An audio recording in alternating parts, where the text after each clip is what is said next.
Hello and welcome to Hammer Time. This is the first episode of a series I'm doing about the 40k universe. Please sit down and have a listen. I don't want to ruin the surprise.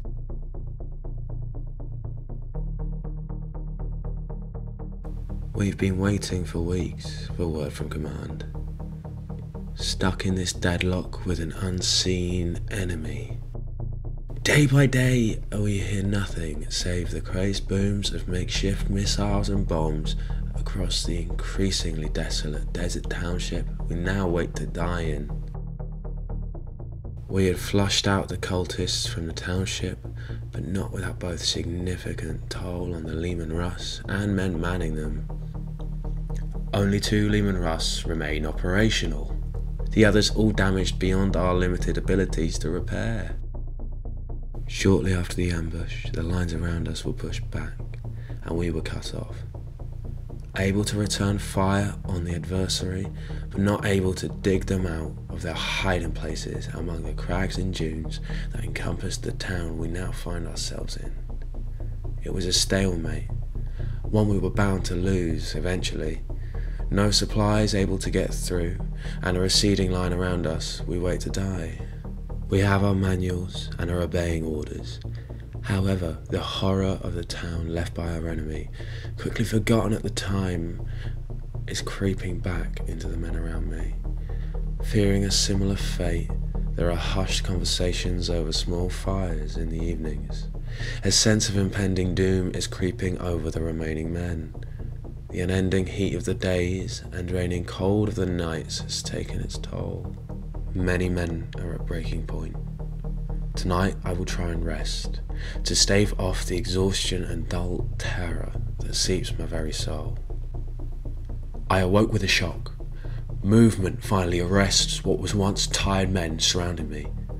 Across the dunes, breaking the tepid silence, rings out the familiar thrumming of Valkyrie engines. Finally, support is coming. As if a call to arms, the silent dunes and crags around us bark up at the plains. Flashes from all around us ring out across the sky. The Valkyries, as if birds reeling from the sudden aggression from the wild animals surrounding us, flew even higher, clearly out of effective range from their weapons. I heard a cry from behind me. "Man the guns! Grind them to dust!"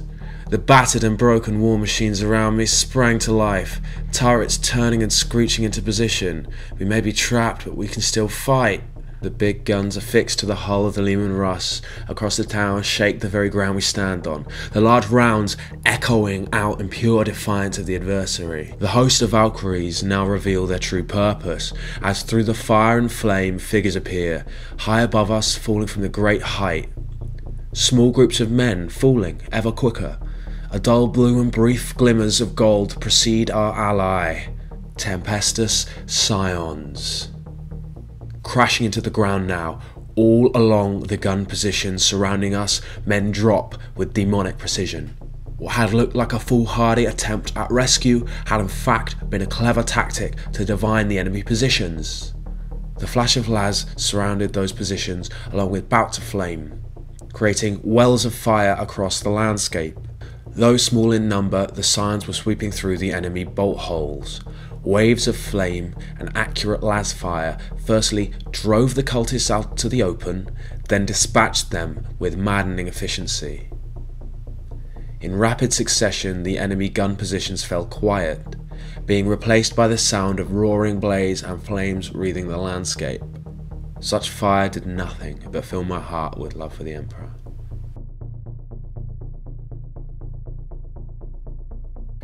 Careful application of superior skill and technology are the hallmarks of the Tempestus Scions. Specialists in battle tactics and loyal to a fault, the Tempestus Scions are a scalpel to the Astra Militarum hammer. The very definition of shock troops, their role is to break lines, infiltrate enemy territory and spearhead assaults. With access to a wealth of special weapons, Scions are deployed with clear purpose in mind. Clad in carapace armour and in small dedicated squads, these storm troopers represent the arm of the Imperium rarely seen in the backwaters of the Star Cluster. They are more often than not seen briefly at significant strategic locations and never without purpose.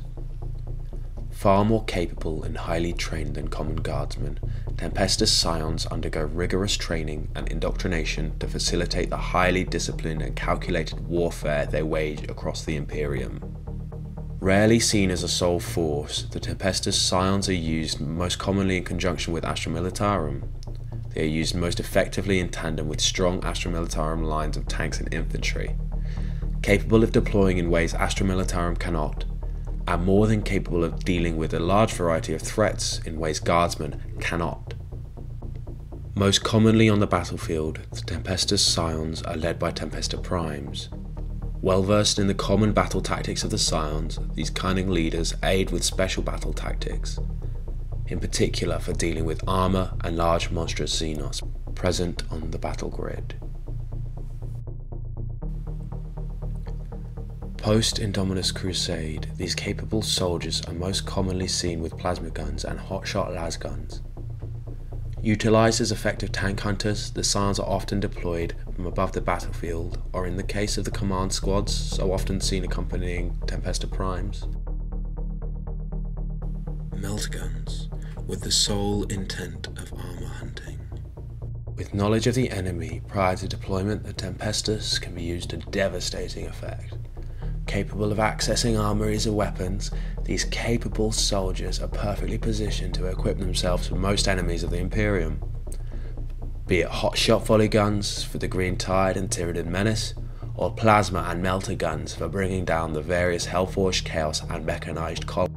The use of this elite fighting force should be specialised, as notably the numbers are lacking. They will not stand up to the full sustained battery in the same way the Astra Militarum have become so accustomed to.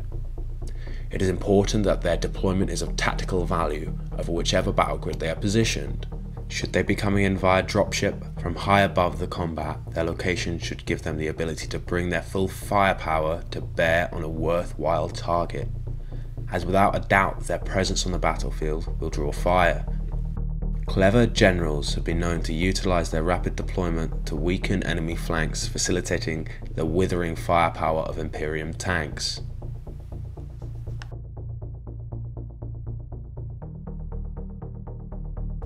Their purpose is to take out high-value targets, whether these are mechanised monstrous or simply hard to reach or hard to hit.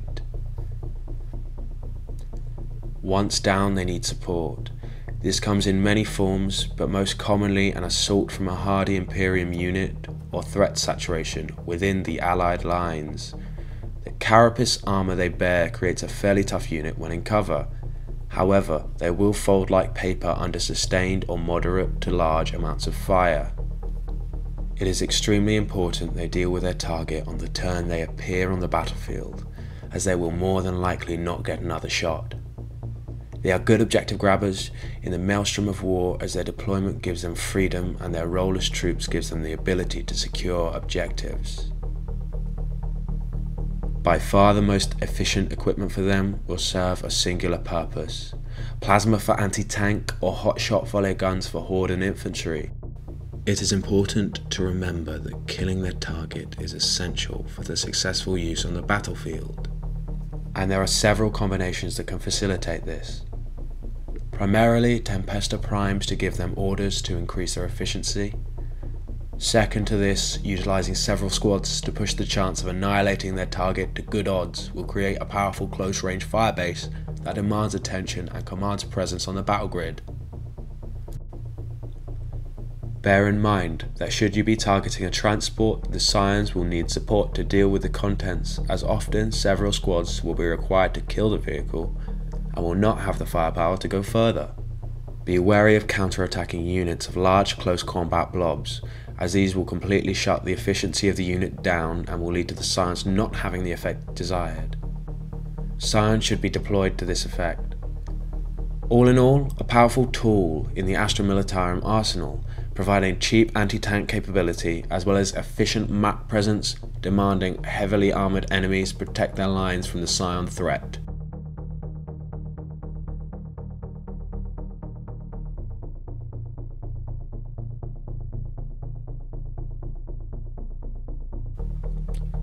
Thank you very much for tuning into the first episode of Hammer Time. I plan on doing more episodes like this, and I'm trying to get a feeling for what people want to listen to and want to watch. So if you do have any feedback, please leave a like or a comment, and if you would like to see more, please subscribe. Thank you very much.